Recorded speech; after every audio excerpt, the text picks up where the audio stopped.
Me parece que ya lo vieron un poquito con la doctora Cortés sobre prevención y algunos detalles de suicidio. Yo realmente quisiera hablarles más sobre qué hacer cuando ustedes están solos en urgencias y les llega un chico o una chica suicida, ¿vale? No sé si esperamos a más gente o comenzamos. Ustedes díganme.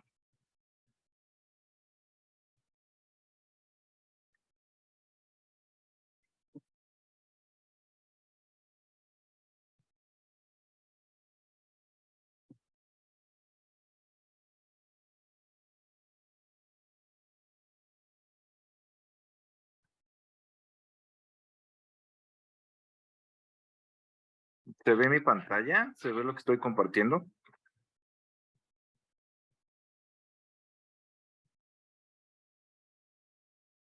Ok, bueno, pues vamos a comenzar para,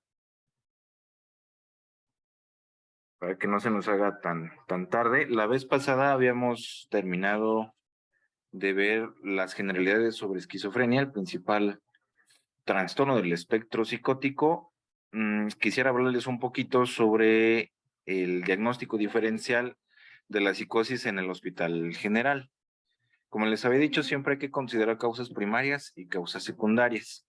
Recuerden que les había dicho que en psiquiatría, cuando nosotros nos referimos a algo como primario, es un trastorno mental puro, por decirlo de alguna manera sencilla, que no está condicionado por alguna otra enfermedad o algún efecto de alguna sustancia u otro o cualquier otra situación. Cuando decimos secundario, obviamente es todo lo contrario, está desencadenado por alguna enfermedad sistémica o por efecto de alguna sustancia o por otros factores psicosociales. Dentro del diagnóstico diferencial del primer brote o del primer episodio psicótico, hay que considerar las psicosis primarias y otros tipos de diagnósticos mentales. Para empezar, sí, la esquizofrenia, el trastorno psicótico atenuado, el trastorno psicótico breve, que yo les decía que es cuando tenemos un cuadro de psicosis claro, que dura más de un día, pero menos de un mes. Más de un día, pero menos de un mes, entonces es un trastorno psicótico breve. El trastorno delirante, que prácticamente no vamos a hablar de él porque se presenta sobre todo en pacientes mayores de 50 años, ya no nos toca. El esquizoafectivo, que es un diagnóstico también difícil.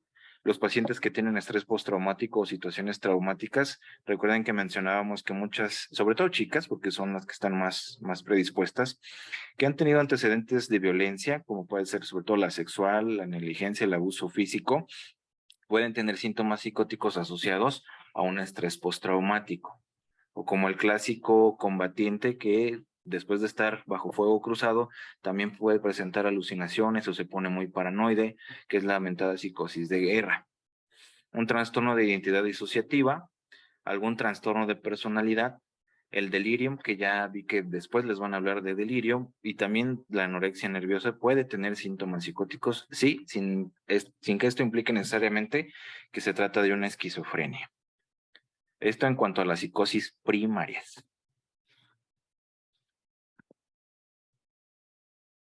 Dentro de las psicosis secundarias, lo primero que ustedes deben de pensar en un paciente joven que llega alucinando, delirando, que tiene un comportamiento extraño, bizarro, fuera de lo normal, es que sea inducido por sustancias. Siempre en el abordaje inicial pidan un perfil toxicológico. ¿Por qué? Porque ya sé que los alucinógenos, la cocaína, el cristal que está muy de moda hoy, las anfetaminas, el cannabis, recuerden que en personas jóvenes también llega a psicotizar, todo depende de la cantidad de THC que tenga. Los anticolinérgicos, hay medicamentos anticolinérgicos que a lo mejor ustedes utilizan para otras indicaciones, pero que pueden tener como efecto secundario síntomas psicóticos, el alcohol mismo por ser neurotóxico y el uso de corticosteroides, o que sea una psicosis debida a otras condiciones médicas. Ahora, ¿cómo cuáles? Vean todas las causas que pueden tener de enfermedades médicas sistémicas que pueden coexistir o que pueden causar cuadros psicóticos. Esto se los puse así porque es de un artículo muy bueno, muy reciente. Tenemos enfermedades del sistema nervioso central, endocrinopatías, trastornos del sueño, metabólicos, infecciosos, inmunológicos, trastornos de la alimentación que pueden cursar con síntomas psicóticos. Solo por mencionar algunos o de los más frecuentes, ya sea, por ejemplo, la lesión axonal difusa, la hipoxia, el antecedente de traumatismo craneoencefálico, la epilepsia, que es también de los diagnósticos neurológicos que son más concurrentes con síntomas psicóticos, el mismo cuadro de delirium, las demencias, las enfermedades por priones, Parkinson y otro tipo de demencias o trastornos neurocognitivos mayores no figuran pues porque ya no nos tocan, ¿no? Por grupo etario. La hidrocefalia también, la agenencia del cuerpo calloso y tumores. Siempre sospechen ante un paciente que les llega con un cuadro de psicosis, les recuerdo, sobre todo si es adolescente, primero sustancias y segundo, una enfermedad sistémica. Antes de pensar en un trastorno psicótico primario, hay que descartar todas las causas sistémicas que pudieran estar originando esos síntomas. ¿Y cómo lo vamos a hacer? Con una historia clínica completa. Recuerden que yo les decía que en psiquiatría la temporalidad lo es todo. ¿Desde cuándo? ¿Hay factores asociados? ¿Cómo son los síntomas? ¿Hubo desencadenantes? ¿Hay enfermedades o comorbilidades sistémicas asociadas en ese paciente? ¿Estará utilizando alguna sustancia? ¿Será efecto de algún medicamento lo que le está ocurriendo? Dentro de las endocrinopatías, ya sea la hipoglucemia, la enfermedad de Addison, el feocromocitoma, un Cushing, el hiperhipotiroidismo también pueden ocasionar síntomas psicóticos. Una vitaminosis también, sobre todo de la vitamina D o la de la vitamina B12, son las más frecuentes que cursan con síntomas de psicosis. Vean todas las otras causas que también tenemos de psicosis. Muchas veces, sobre todo acá en tercer nivel, y ustedes también lo ven, a veces muchos chicos con lupus eritematoso sistémico, muchas chicas debutan con psicosis. La psicosis dentro del lupus puede ser la primera manifestación de un neurolupus. Llegan a debutar de esta manera. Lo que también se está viendo muy frecuente, y tuvimos un paciente la semana pasada, son las encefalitis anti-NMDA.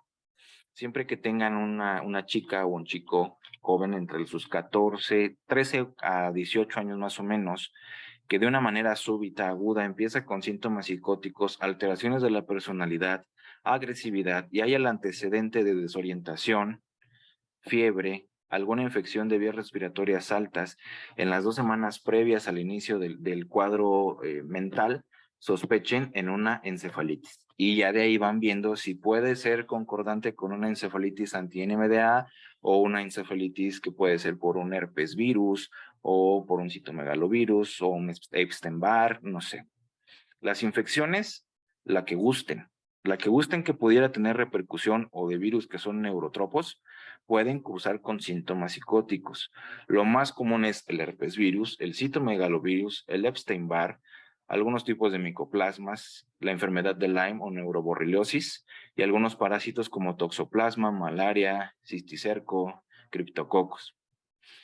De las sustancias ya las mencionamos, ya sea de manera recreativa o por el mismo tratamiento que estén llevando algunos pacientes. Es muy frecuente que cuando se utiliza, por ejemplo, prednisona, metilprednisolona, ciclofosfamida o algún otro inmunomodulador, como efecto adverso pudiera haber síntomas de psicosis. Siempre pregunten si fue después de que se empezó a utilizar el medicamento. La mayoría de efectos adversos a nivel psiquiátrico de los esteroides comienzan dentro de la primera semana. Es raro que después de llevar un seguimiento puedan aparecer estos síntomas. Sin embargo, si hubo un aumento de la dosis del medicamento, pudiera ser que se deba a efecto secundario de la medicación. ¿Sí?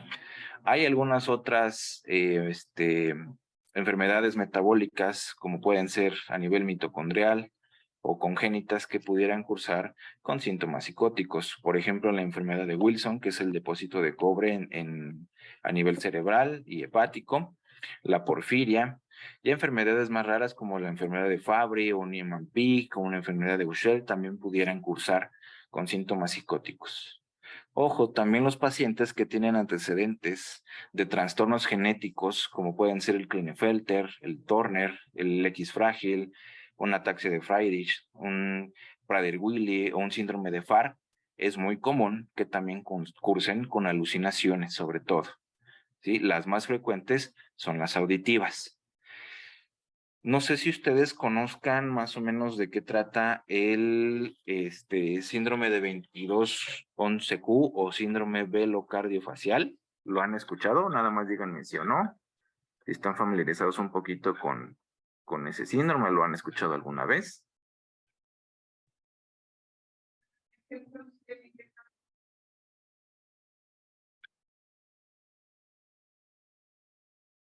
No, bueno, ok.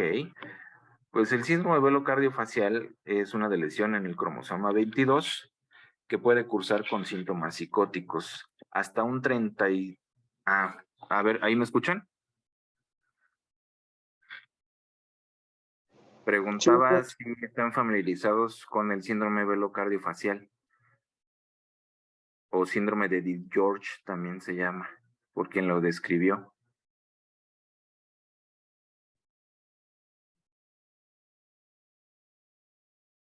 De manera personal, no, doctor.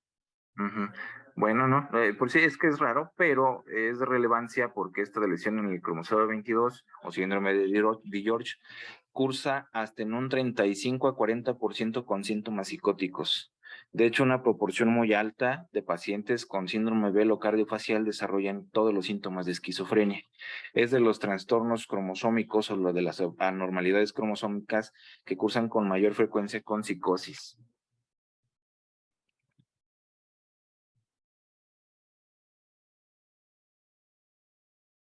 Ok, dentro del perfil de estudios básicos que ustedes deben de solicitar ante un paciente con un cuadro psicótico agudo, lo primerito, pues es todo lo que tenga que ver con biometría hemática, urianálisis, puede ser anticuerpos, también una cuenta diferencial, hormonas tiroideas, ceruloplasmina, un perfil toxicológico, también un perfil de vitaminas.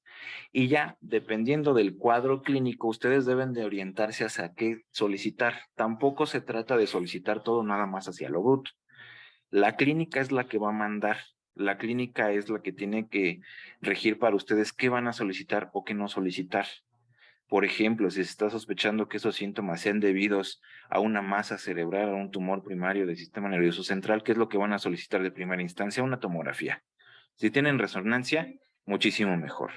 Si hubo alteraciones neurológicas o signos neurológicos focales agudos, entonces hay que solicitar un estudio de imagen. Si sospechamos que pueda ser secundario en epilepsia, pues un electroencefalograma de control. Puede ser interconsulta con neuro. Si estamos pensando que puede ser más bien por algo metabólico, pues todo el perfil metabólico que incluya también perfil de lípidos y de hormonas tiroideas. Pero esto que yo les muestro aquí es como lo básico que se debe de solicitar. Esto es lo mismo, pero en español y algunas cosas nos llevan también como para tener un seguimiento del tratamiento psiquiátrico. Ahora, ¿cuándo van a considerar la hospitalización psiquiátrica en un paciente con un primer episodio psicótico? Cuando hay un alto riesgo de suicidio, ya sea que el paciente, aunque esté fuera de la realidad, manifiesta que se quiere hacer daño o que le quiere hacer daño a los demás debido a ideas delirantes. Estos pacientes frecuentemente, como se encuentran paranoides, piensan que los demás le quieren hacer daño. Entonces, como una manera de defensa, se pueden poner agresivos. Cuando el paciente está en riesgo de ser explotado por otros mientras se encuentra mal.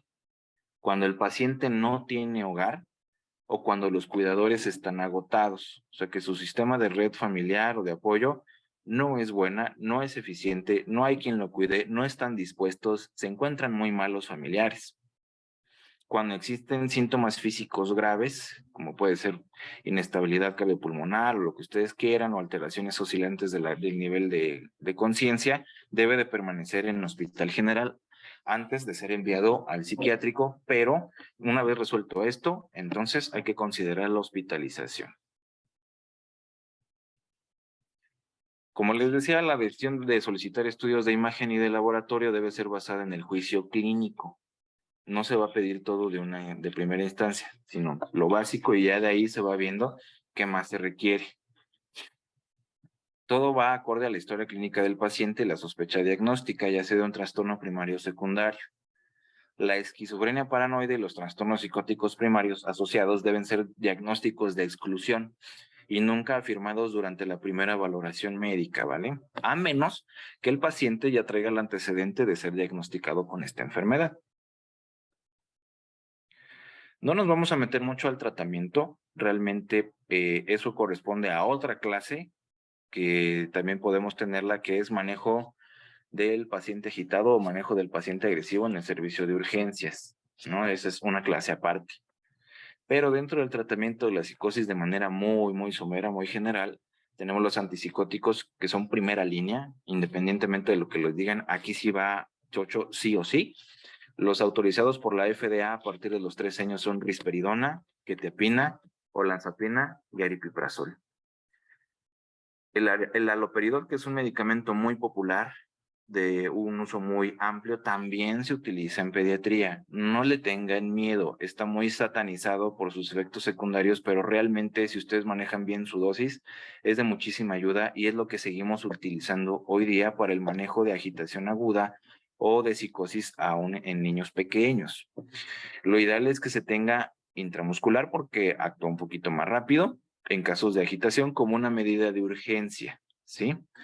La clozapina es un medicamento antipsicótico que se utiliza para casos de esquizofrenia resistente a tratamiento, pero ese ya también es un tema muy específico. La psicoterapia se ha visto que ninguna es superior a otra. De nueva cuenta, la terapia cognitivo-conductual, el entrenamiento en habilidades sociales, el apoyo familiar, la psicoeducación respecto a la enfermedad o al hospital de día, también son las que más evidencia tienen. La terapia electroconvulsiva, a pesar de lo que Hollywood les haya podido decir o lo que ustedes hayan visto, no es ni un castigo, no es dolorosa, no es algo extremo. Está indicada en esquizofrenia resistente a tratamiento o con síntomas catatónicos. Es bien tolerada, es segura, es altamente efectiva y se utiliza también en embarazo y en niños, aún en niños pequeños.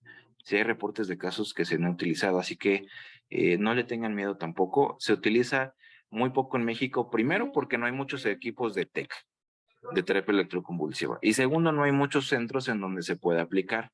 Tercero, el estigma aún es muy alto, pero es algo maravilloso y le cambia la vida a los pacientes.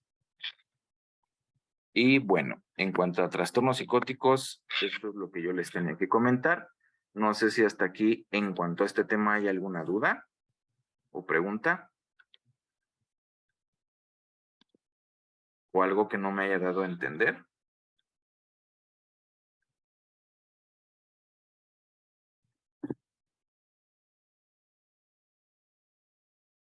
Me parece que todo claro por el momento, doctor. Perfecto. Ok. Bueno, entonces ahora vamos a... Tantito.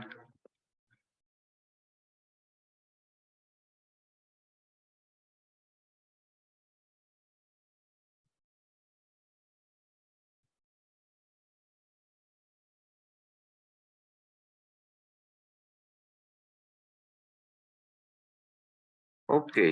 Igual se ve mi pantalla, sin problema. Sí lo vemos. Excelente. Bueno, me parece que ya han abordado un poco el tema de suicidio con la doctora Cortés. Yo quisiera enfocarlo sobre todo al manejo en el servicio de urgencias pediátricas. Creo que durante su formación y desde que estaban en el R1 les han llegado estos pacientes. Y es importante que sepan qué hacer cuando no tienen a alguien de psiquiatría o de psiquiatría infantil cerca, ¿no? De cómo manejarlos, por lo menos en el momento agudo, y ya después solicitar la interconsulta o la canalización. ¿Vale?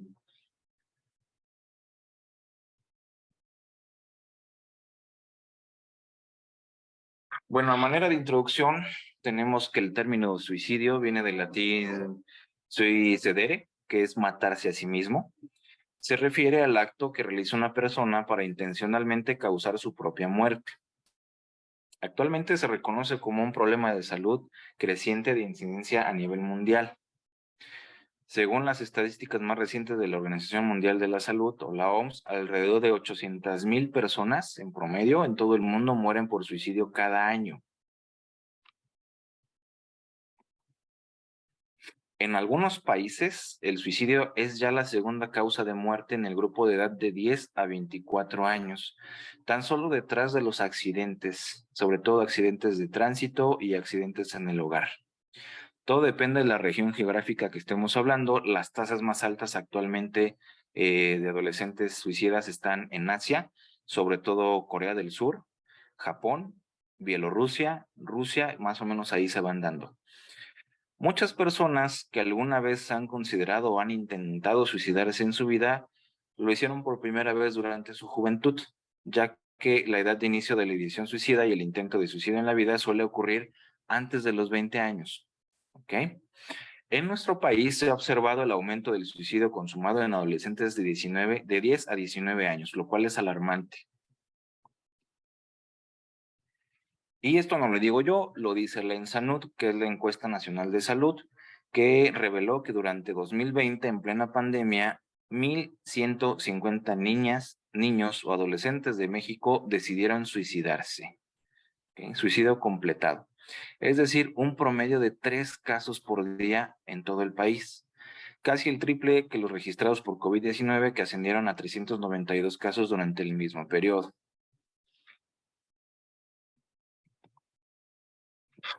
Para entender de mejor manera el fenómeno suicida es necesario aclarar algunas definiciones, porque esto también les va a servir mucho cuando estén valorando estos pacientes en urgencias. Estas definiciones se apegan al algoritmo de clasificación de la evaluación suicida de la escala de Columbia, que es SASA por sus siglas en inglés. La escala de Columbia es una escala validada prácticamente en todos los países para severidad del intento suicida o de la conducta suicida. Para poderla aplicar debes de ser personal de salud mental autorizado y certificado. La certificación es gratis y es en internet para poderla evaluar porque tiene muchos ítems que son como muy específicos, ¿no? Bueno, ¿qué dice el algoritmo de clasificación acorde a la terminología? Ya que hay muchos términos, hay términos que son hasta filosóficos, no nos ponemos de acuerdo todavía, pero esto es como lo más concreto y para evitar distracciones o confusiones. El término suicidalidad se refiere a las cogniciones y actividades de las personas que buscan quitarse la vida. Esto va a incluir pensamientos, acciones u omisiones de la acción. ¿Sí? Es todo el comportamiento, todo el espectro de la conducta suicida, se le denomina suicidalidad. El suicidio, como ya les había mencionado, que es matarse a sí mismo, se refiere al acto que realiza una persona para intencionalmente causar su propia muerte. El intento suicida se refiere a las acciones, ¿sí? Son las acciones no fatales o que no resultaron fatales o los preparativos destinados a causar la propia muerte. El acto suicida puede haber sido abandonado, interrumpido o puede haber fracasado. ¿Qué quiere decir abandonado? Que en el proceso del intento, el mismo paciente se arrepiente, dice que ya no y abandona, ¿no? O lo aborta. Es abandonado o abortado. Cuando es interrumpido es que está en pleno proceso de intento y alguien más llega y lo rescata o lo salva. Como aquella chica o chico que se avienta del tercer piso de la preparatoria, pero en el momento en que se está aventando alguien llega y la agarra de la camisa y lo jala para atrás. O el intento puede haber sido fracasado. Por ejemplo, los chicos que deciden ahorcarse y la cuerda se rompe. La ideación suicida son los pensamientos sobre una conducta autolesiva con deseos de morir, con riesgo de intento variable, pero no se considera letal. ¿De acuerdo? Queda solamente en el pensamiento, no llega a la acción, pero es la antesala para hacer un intento. Y hay un término que se utiliza mucho, que es el parasuicidio, que se refiere a una conducta de autolesión no habitual que potencialmente amenaza la vida, pero que se realiza sin la intención de quitarse esta. Debido a que el comportamiento no es como tal suicida, algunos autores prefieren el término autolesión no suicida o ANS por sus siglas en español. Ojo, también hay muchos casos de conductas que se pudieran considerar para suicidas. Por ejemplo, y les pongo el ejemplo muy reciente de una chica que viene recurrentemente a urgencias por cetoacidosis diabética. tiene un muy mal apego al tratamiento, tiene un trastorno depresivo mayor, pero ella deja de aplicarse la insulina con toda la intención de que la cetoacidosis en un momento dado sea fatal. Lleva 4 episodios de cetoacidosis en el último mes y tiene toda la intención de morir, pero no lo hace directamente con un método letal o proactivo, sino que ella se deja de aplicar el tratamiento o se deja de aplicar la insulina para que la consecuencia metabólica entonces sea la fatal. ¿Se pudiera considerar como una conducta para suicida? Probablemente sí. Aquellos pacientes que dejan de venir a seguimiento cuando tienen una enfermedad de cuidado o que necesita un seguimiento pues más estrecho y que ya no vienen, dejan a la deriva, pudiera ser una conducta para suicida.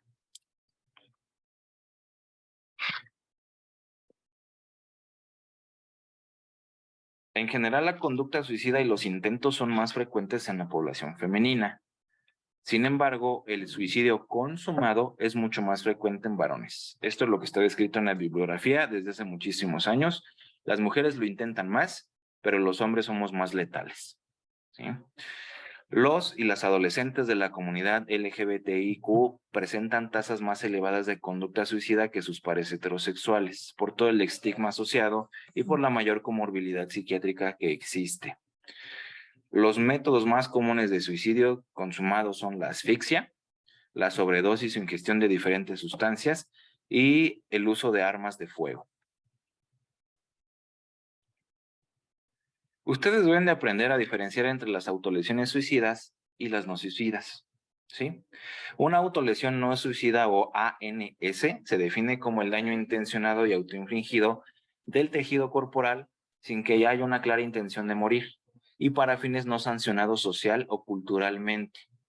No todas las autolesiones significan querer morir. No todas las personas que se cortan quieren morir. Puede ser una función de autorregulación emocional o ansiolítica, que quiere decir para disminuir la ansiedad. En poblaciones clínicas de adolescentes, esto quiere decir aquellos pacientes que están en clínicas ambulatorias de psiquiatría infantil u hospitales psiquiátricos infanto-juveniles, la prevalencia de las autolesiones no suicidas llega hasta el 40 a 60% y no todos son con intención de morir. Ahora bien, en poblaciones no clínicas, llega más o menos hasta un 30% de prevalencia de aquellos adolescentes que se lesionan intencionalmente. Las mujeres son más propensas a autolesionarse y se ha visto que la edad de inicio más o menos está entre los 13 a los 14 años de edad. Una autolesión no suicida sería una conducta de afrontamiento que puede cumplir dos funciones principales.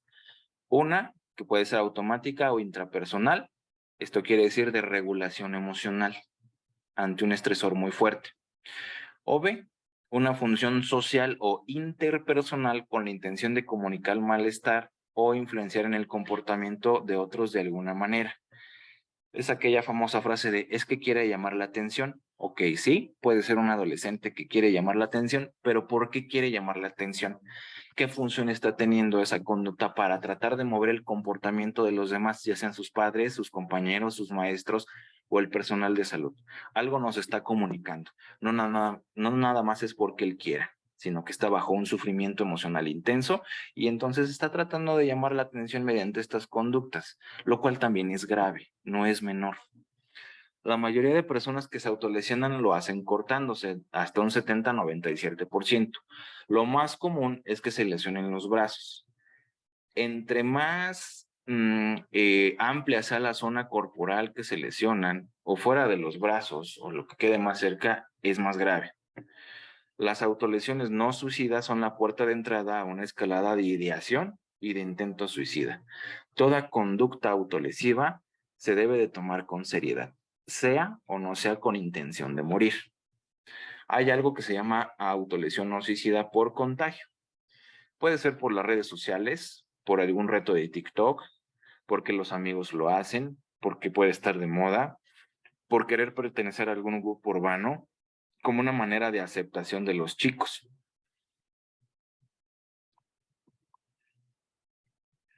Dentro del marco de la etiología psicológica, se sabe que la adolescencia es una etapa de desarrollo por la que atravesamos todos.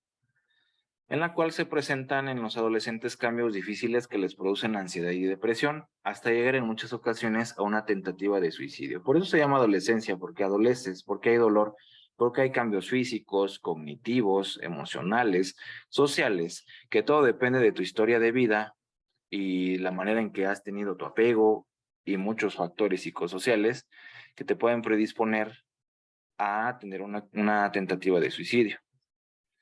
Todos los suicidios y los intentos de suicidio hablan de una crisis emocional y de una perturbación en la forma en que se vive, a un desacuerdo social, además de otros factores. Schneiderman clasifica la conducta suicida en 4 tipos. Aquella que es impulsiva, que generalmente se presenta después de una desilusión, de un evento frustrante o de fuertes sentimientos de enojo. Esto es lo más frecuente en adolescentes. La sensación misma de desesperanza, que no hay nada más, donde hay sentimientos de minusvalía y desamparo, que sienten que nunca van a desaparecer. Esto puede ser porque el chico o la chica está deprimido y entonces le entra la desesperanza, siente que ya no hay otra salida y entonces lo más fácil es hacerse daño.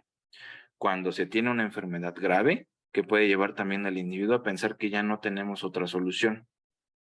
Y también como un medio de comunicación, o repito, una manera de llamar la atención, lo pongo entre comillas, porque a veces se utiliza para minimizar la conducta del adolescente, pero está tratando de comunicar algo, aunque no desee morir, pero fue la única manera que encontró para llamar la atención de sus padres, de su red de apoyo, para sentirse querido, para sentirse visto. En resumen, las razones psicodinámicas de los intentos suicidas son un dolor psíquico que es intolerable, del cual hay que escapar. Aquellas necesidades psicológicas del adolescente que se ven frustradas, tales como tener seguridad, sentirse confiado o tener logros personales. Un intento por acabar con la conciencia, sobre todo la del dolor, o sea, ya no más dolor. Una falta para ver opciones o el bloqueo para ver estas opciones. Un impulso súbito de odio a sí mismo en el marco de una alienación grave, o una autoevaluación negativa con sentimientos de autorrechazo, desvaloración, culpa, sentirse humillado, sensación de impotencia, desesperación o desamparo. Los factores de riesgo del comportamiento suicida en niños y adolescentes pueden clasificarse como factores predisponentes o precipitantes. Dentro de los predisponentes, que también le vamos a llamar distales, y a los precipitantes proximales, aumentan el riesgo de suicidio de una persona. Y estos pueden incluir, pues para empezar, tener un problema psiquiátrico primario, ¿no? Trastornos psiquiátricos. Vamos a ver que el 90% de los chicos que intentan suicidarse, y eso lo estamos comprobando con una investigación que va en curso acá en el instituto, tienen un diagnóstico psiquiátrico, el más frecuente, depresión, pero cualquier trastorno mental predispone a intentos suicidas. Tener un intento de suicidio previo es uno de los factores predictores más fuertes y más importantes. Antecedentes familiares de trastornos del estado de ánimo o de comportamiento suicida. Siempre que tengan un chico en urgencias con un antecedente de intento, pregunten si en la familia hay problemas de salud mental o ha habido una conducta, ya sea en la adolescencia o frecuente o más recientemente, de comportamiento suicida. La historia de abuso físico o sexual, la exposición a cualquier tipo de violencia y factores biológicos como pueden ser tener alguna enfermedad sistémica que predispone a lo mejor a una conducta disruptiva. Los factores precipitantes, también llamados potenciales o potenciadores, contribuyen al riesgo de, es difícil que contribuyan al riesgo de suicidio por sí mismos, sin embargo, juegan un papel vital en la interacción con otros factores. Estos son el que la persona, el chico o la chica tenga acceso a los medios. Si tenemos un adolescente que cada vez es más impulsivo, se la pasa mucho tiempo solo en casa, tiene el acceso a los medios como puede ser un arma, propiedad del abuelito o del papá, sogas, químicos, raticidas, el medicamento controlado de la mamá porque también tiene algún problema psiquiátrico o tiene seguimiento por medicina del dolor y entonces tiene ahí opioides a la mano, no los guarda. La exposición al suicidio de otras personas, de otros amigos, lo que se llega a ver en medios de comunicación, el mismo estrés social y el aislamiento, y lo vimos con la crisis sanitaria que apenas vamos saliendo, y factores y emocionales cognitivos individuales que son inherentes a cada persona. Como les decía, la mayoría de los adolescentes que han cometido suicidio tienen una ideación, presentan un trastorno psiquiátrico, hasta el 90%, del que es más frecuente el trastorno depresivo mayor.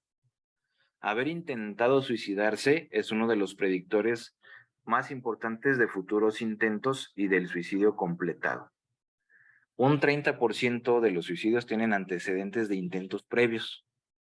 Después de un intento, el riesgo de un futuro intento es 20 veces mayor que en las personas que no los han tenido.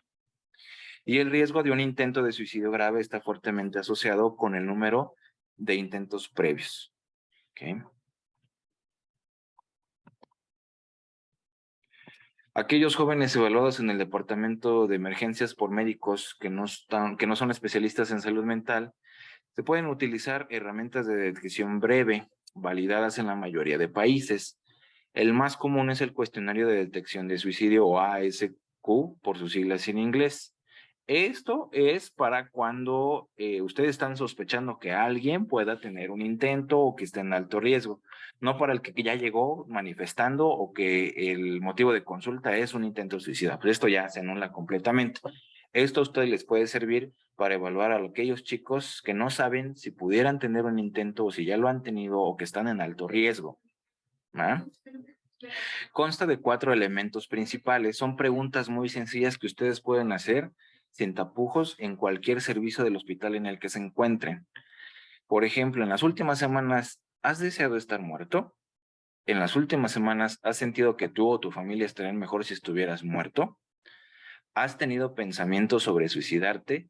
¿O directamente alguna vez has intentado suicidarte? Si lo ha llegado a pensar, si dice que sí, valdría la pena hacer una evaluación más exhaustiva o solicitar una interconsulta a psiquiatría infantil.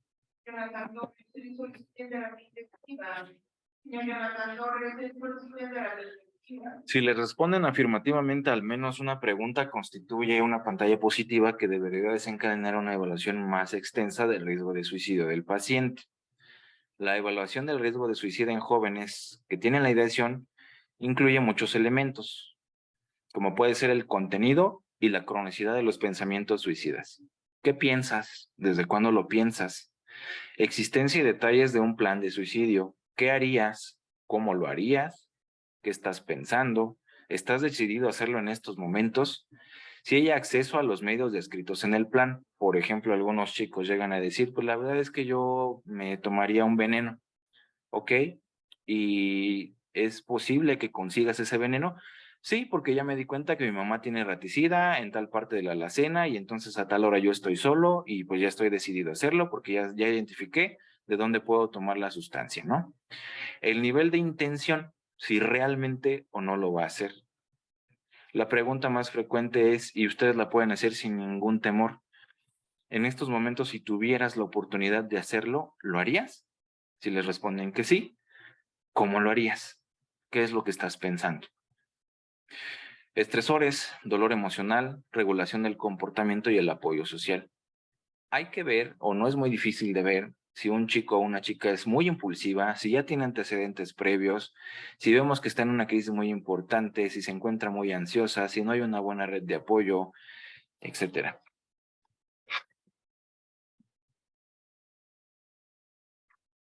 Bueno, antes que nada, yo quisiera también hablarles, esto no está descrito en ningún libro, pero hemos visto clínicamente que también hay que valorar la letalidad, ya sea objetiva y subjetiva, de un intento suicida. ¿A qué me refiero con letalidad objetiva y subjetiva? La objetiva es, médicamente sabemos si lo que hizo esta persona es o no letal. Si llega alguien conmigo que me dice que puso una cuerda, se la ató al cuello y entonces esperó a que no hubiera nadie en casa, que nadie le pudiera ayudar, pero lamentablemente para él la cuerda se rompió. Yo sé que eso es objetivamente de letalidad alta. Ok, subjetivamente puedo decir si es alta o no. ¿A qué me refiero? Hay chicos que han llegado o chicas que han llegado a urgencias refiriendo que se tomaron 4 pastillas de paracetamol. Ustedes saben como pediatras que eso, a menos que ya tenga una alergia conocida a la sustancia, no le va a causar nada, ¿no? Es prácticamente imposible que pueda morir si se toma 4 pastillas de paracetamol. Pero es algo muy subjetivo, porque si esa chica estaba plenamente convencida que tomando 4 pastillas de paracetamol se iba a morir, entonces la letalidad subjetiva es alta, ¿sí? Porque ella estaba consciente o estaba más bien plenamente convencida de que se podía morir. Hay una intencionalidad de morir muy alta. Entonces, ojo ahí, no porque médicamente sabemos que no le va a pasar nada, hay que minimizar ese intento. ¿Por qué? Porque la adolescente no es pediatra, no es médico. Ella cree que a lo mejor tomándose 4 pastillas de esas se va a morir, o a lo mejor haciendo otra cosa que sabemos que difícilmente le va a causar lesiones graves, pero si hay una ideación de que con eso era letal, ojo, entonces la letalidad es alta subjetivamente. Ya más objetivamente, el riesgo de suicidio es bajo. Sí, no hay un trastorno psiquiátrico mayor comórbido, se es capaz de llegar a una alianza terapéutica adecuada con el personal, o sea, entre ustedes como médicos y el chico y su familia, de decir, ok, fue un intento, ya no lo voy a hacer otra vez, no tenemos mayor problema con venir a una cita de seguimiento, con que se le esté dando una consulta de valoración con psiquiatría infantil en las próximas 48 a 72 horas como máximo. No hay antecedentes de suicidio, por ejemplo, no había una intencionalidad plenamente de causar la muerte. Muchos pacientes llegan a urgencias manifestando que se tomaron pastillas con la intención de quedarse dormidos por mucho tiempo, para llamar la atención o para ya no pensar más. No hay una clara intención de ya no despertar o de morir. Por eso siempre deben de preguntar, ¿qué es lo que esperabas lograr con lo que hiciste? De una manera empática, porque luego cuando llegan urgencias uno parece peor que los padres, ¿no? Empieza a criticarlo, a juzgarlo y somos muy punitivos. Sino, ¿qué esperabas lograr con lo que pasó? Algunos te contestarán dependiendo de su nivel de desarrollo o de su etapa de desarrollo. La verdad es que ya no quería pensar, ok, ¿querías morir o solamente te querías quedar dormida un buen rato o ya no pensar? Eso cambia totalmente el esquema para nosotros, ¿sí? Si el paciente afirma clara y creíblemente que no llevará a cabo nuevos intentos, esto también es algo sumamente subjetivo porque alguien que realmente se va a matar te puede decir que sí, solamente para que lo dejes en paz porque lo va a intentar después. Ustedes no, ni yo podemos hacer algo al respecto, más que considerar que a lo mejor por los antecedentes familiares y personales que tiene, aunque nos diga que ya no lo va a volver a hacer, pero es el quinto intento suicida en su vida o en el último año, va para hospitalización, ¿no? Ahí el juicio clínico debe de ser muy exquisito, muy preciso. El paciente se siente esperanzado respecto al futuro y tiene metas concretas en relación con actividades de la vida diaria, o sea, hay una planificación a futuro. Si es un chico que a lo mejor sí intentó suicidarse, fue el primer intento, no tiene antecedentes mayores, te dice que la verdad es que él quisiera ser arquitecto, quiere ser médico, quiere ser pediatra, quiere ser psiquiatra, está pensando a futuro, eso te habla de que hay un plan, de que aún hay esperanza. Podría ser un riesgo bajo. Si la familia es buena en cuanto al apoyo y socialmente estable, ¿ok? Y no hay presencia de estresores significativos, esto se cataloga como un riesgo bajo y el algoritmo más fácil es que se le dé un seguimiento pronto por psiquiatría, psicología, también por pediatría, que se canaliza a la instancia adecuada, ya sea una institución de salud mental ambulatoria o dentro de su mismo hospital. Yo, obviamente también con trabajo social o que se le canalice a terapia psicológica específica, todo depende.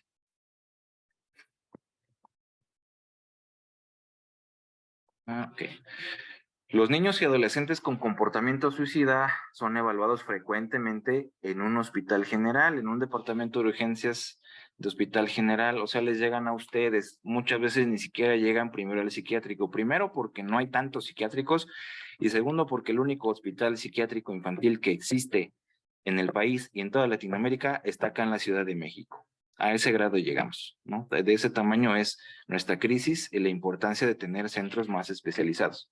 Sin embargo, yo soy de la idea de que estos pacientes se deben de tratar en hospital general, ya no en hospitales psiquiátricos. Ustedes como pediatras deben de saber manejarlos, porque va a ser difícil que tengan a alguien cerca de salud mental, y si lo hay, somos muy poquitos, y el chiste es de que ustedes aprendan a tratarlos porque no solamente les van a llegar en el hospital, sino también en su consulta privada o en clínicas privadas. Y esto hace que se vaya quitando el estigma del paciente suicida, de que esos tienen que ir por allá lejos, al hospital psiquiátrico, a las afueras de la ciudad, porque son peligrosos. No, es un problema médico. La conducta suicida es un problema médico, no es un problema de chamanístico ni de psiquiátrico nada más, porque también es medicina. Obviamente la estabilización médica sistémica es la primera prioridad. Un paciente que llega, por ejemplo, que consumió un montón de tabletas de warfarina o que se inyectó insulina de más con la intención de morir, la interconsulta no tiene que ir primero a psiquiatría. Primero hay que estabilizar al paciente y ya después se hace la valoración mental una vez que está fuera de riesgo. ¿Okay? Porque nos ha llegado a pasar que de repente nos mandan llamar en la noche por una chica suicida y llegamos acá y está súper sedada porque se tomó 30 tabletas de clonazepam y entonces anda en las nubes. Pues no es valorable porque ni siquiera podemos platicar con ella. Hay que estabilizar primero y ya después se valora el estado mental. Ojo, la forma en que el personal de salud de urgencias trata a los pacientes con comportamiento suicida y a sus familias puede afectar en la adherencia a la atención de seguimiento. Me ha tocado ver, tanto en pacientes adultos como en pacientes infantojuveniles, que desde el policía que está ahí de guardia los empiezan a maltratar, ¿no? Como chamaco o chamaca tonta, quiere llamar la atención. ¿Por qué lo hiciste si la vida es maravillosa? ¿Por qué lo hiciste si tienes todo? ¿Por qué vas a estar triste? ¿Por qué te quieres morir si tienes a tu papá y a tu mamá? O se empieza a criticar a los papás, como estos papás que no ponen atención, son negligentes. Te empiezas a hacer un montón de ideas y prejuicios y empiezas a juzgar a esa familia o a ese paciente. Nunca juzguen, por favor. Nunca tengan un juicio de valor ante un paciente suicida porque están hablando de alguien que está sufriendo. Repito, aunque lo haya hecho con la intención de llamar a la atención, ¿por qué un chico o una chica quiere llamar la atención de una manera tan grotesca? ¿Qué estará pasando en su vida o por su mente como para querer llamar la atención queriéndose matar? ¿No? Nos habla de algo grave, de algo que está pasando. Ustedes son el principal agente de cambio.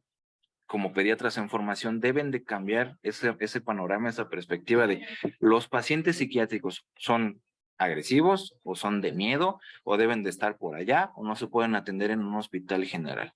No, a veces con que ustedes los traten con cariño, con respeto y con empatía, pueden disminuir muchísimo la angustia de ese chico o esa chica y entonces se hace mejor alianza y pueden prevenir una muerte. Está en sus manos. Las restricciones físicas solamente están indicadas cuando los pacientes quieren hacerse daño dentro del servicio de urgencias o le quieren hacer daño a alguien más y que no responde ante la desescalada verbal, o sea que no acata órdenes o no acata las indicaciones verbales del personal médico. Por favor, no aten a los pacientes si no es necesario, solamente cuando está en alto riesgo. Debe de buscarse signos de intento de suicidio recientes o remotos, por ejemplo, cicatrices o el famoso cutting, hematomas por ahorcamiento, datos de abuso físico o sexual, de abuso de sustancias que puedan estar predisponiendo a esa conducta suicida y de enfermedad médica en general. Los criterios de hospitalización ya en un centro especializado para la evaluación y el inicio de la terapia casi siempre está indicado para aquellos niñas, niños y adolescentes con un alto riesgo de suicidio. ¿Cuándo estamos hablando de un alto riesgo? Bueno, cuando el intento fue con un método altamente letal, objetivamente hablando. Arma de fuego o ahorcamiento, ¿no? Son los más frecuentes. Cuando el intento de suicidio incluyó pasos para evitar la detección de ese intento. El chico esperó que estuviera solo, se encerró en el baño, le puso seguro a la puerta, se fue por allá lejos, en las vías del tren, no sé, para que nadie lo viera. dejó una carta de despedida, regaló sus cosas o avisó por WhatsApp o por TikTok o por Facebook o por Insta que se iba a matar. Incapacidad para discutir abiertamente y honestamente el intento de suicidio y lo que lo precipitó. O sea que el chico no quiere mencionar lo que ocurrió, no quiere hablar de eso, está completamente negado, aguas. Ese es un paciente con un alto riesgo suicida. Incapacidad para discutir la planificación de la seguridad. Esto quiere decir que no acepta un plan de seguridad, no acepta un tratamiento ambulatorio, no acepta un tratamiento médico psiquiátrico. Falta de alternativas para un seguimiento y tratamiento adecuados, la presencia ya de un trastorno mental, ya sea depresión mayor unipolar, trastorno bipolar, psicótico, abuso de sustancias, subyacentes a la ideación y el comportamiento suicidas. Pasa mucho que muchos, sobre todo los varones, cuando están intoxicados por alcohol o por alguna sustancia, intentan suicidarse de una manera más letal.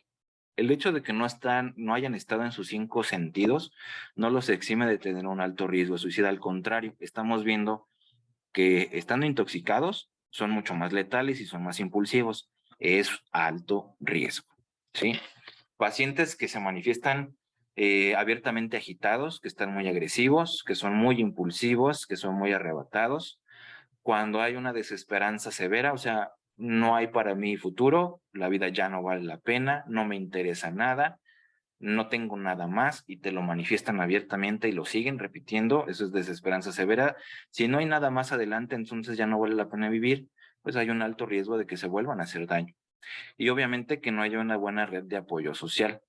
Cuando tenemos madres solteras, que el papá es periférico, que hay antecedentes de violencia, de abuso físico, que haya un abusador sexual dentro de la familia y no se interviene, si hay cualquier estresor dentro del núcleo familiar que está perpetuando la conducta o los síntomas de desesperanza o de estado de ánimo bajo en ese chico, también es riesgo alto. Con cualquiera de estos no se deben de cumplir todos en específico, sino con cualquiera de estos es un alto riesgo y hay que considerar la hospitalización. Y entonces ahí se envía al hospital psiquiátrico.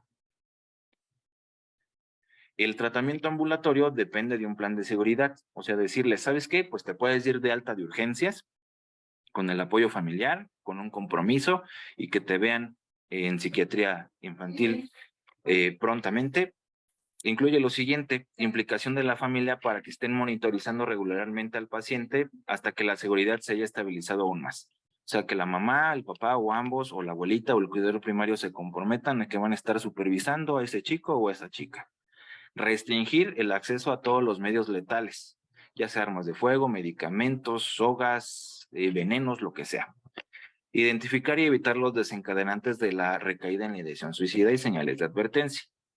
Nosotros podemos decirle, bueno, sí, está bien, no hay problema, te puedes ir a casa, pero si va a regresar a una casa en donde lo están violentando, donde lo están abusando, donde no hay una buena red de apoyo, donde no hay una supervisión de un tratamiento, va a recaer. ¿Sí? Educar a los pacientes y a los cuidadores sobre los efectos que tienen las sustancias en la conducta suicida. Hay que identificar y motivar aquellas estrategias de afrontamiento y actividades saludables para controlar o distraerse de los pensamientos suicidas. Muchas veces, platicar con los adolescentes para ustedes puede llegar a ser un poco difícil o todo un reto, pero la verdad es que son maravillosos. Y si te los ganas un poquito, puede ser la diferencia entre que esos chicos se vuelvan a hacer daño o no.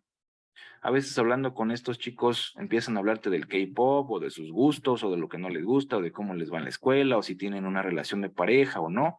Identificas aquellas cosas que los hacen un poquito felices y esos son como unos recursos que tienen a nivel de afrontamiento que en el momento en el que se sienten más mal y se quieren hacer daño, si llegan a pensar en eso, baja un poquito la angustia. Amárrense de esas cosas para poderse ganar estos chicos y bajar su angustia. Hay que asegurar el seguimiento por salud mental dentro de las 48 horas para abordar los factores agudos que precipitaron la ideación suicida. Esto es en un mundo ideal, ¿no?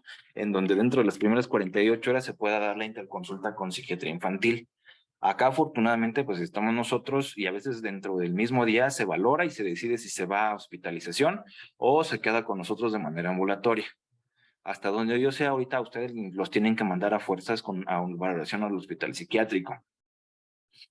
Y hay que instruir a los miembros de la familia para que regresen a urgencias si los pacientes se descompensan o llamar a la policía si estos se niegan a ir. ¿Por qué? Porque ante cualquier cosa hay que asegurarnos que esa persona no se mate. Y legalmente a quien le corresponde es a los papás, ¿ok? Porque son menores de edad. En un adulto es completamente diferente, pero al ser menores de edad, la responsabilidad total recae en los cuidadores primarios o quien tenga la custodia o la guardia o custodia. Siempre den cita abierta a urgencias ante cualquier eventualidad.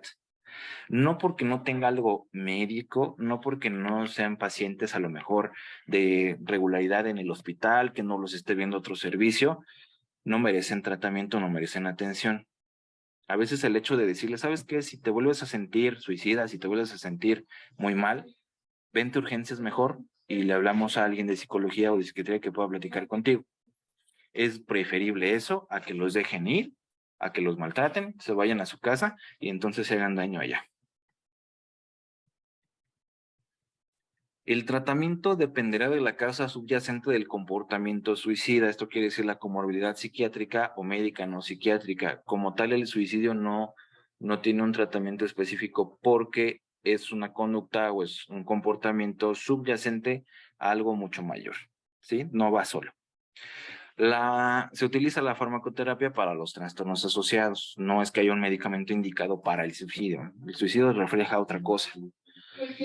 Dentro de la terapia psicológica vemos que la dialéctico-conductual, que es un tipo de terapia de tercera generación derivada de la cognitivo-conductual, tiene alta evidencia en comportamiento suicida en adolescentes. La intervención de la terapia familiar, de trabajo social, en este caso, siempre es necesaria. Porque pues, hay chicos que son suicidas porque tienen una familia pues asquerosa, la verdad. O sea, hay pacientes que no mejoran porque su familia no es la mejor. Entonces, hay situaciones de maltrato, de negligencia, de poco apoyo, y ahí interviene también trabajo social para ver si es necesario canalizar a DIF o aventarles a jurídico, lo que sea, porque si no, esa conducta no va a mejorar. Como conclusiones, yo les puedo mencionar que el suicidio es un fenómeno altamente complejo, multifactorial, individualizado y cambiante. Lo que para ustedes puede ser algo menor, para otra persona puede ser una marea. Para lo que ustedes puede ser una marea para otra persona puede ser un vasito de agua. No todos los intentos son predecibles. Hay pacientes que tú dices no tiene factores de riesgo, es la primera vez que lo hace, no va a pasar nada y terminan consumándolo. Eso es algo que no podemos predecir, pero sí podemos hacer todo lo posible para prevenirlo, ¿no? Ya no depende ni de ustedes ni de su servidor poderlo controlar. Es un problema de salud pública serio, cada vez más relevante. Hay un aumento de intentos y suicidios consumados en población infanto-juvenil en todo el mundo, pero también en México. El pediatra juega un papel fundamental en la intervención inicial de estos pacientes. Y recuerden algo, yo con esto quiero cerrar. Hablar abiertamente del suicidio y la muerte no va a aumentar el riesgo o las ideas de suicidio. Por el contrario, puede ser la única oportunidad que tengan y una oportunidad invaluable para ayudar a un niño. Y bueno, esto es todo de mi parte. Es una presentación sencilla. Ya les habían hablado un poco de este tema, pero quería puntualizar nada más sobre los criterios de bajo y alto riesgo y cuándo pueden quedar con ese chico, cuándo lo tienen que mandar al hospital psiquiátrico y qué es lo que se debe hacer y no se debe hacer con estos pacientes.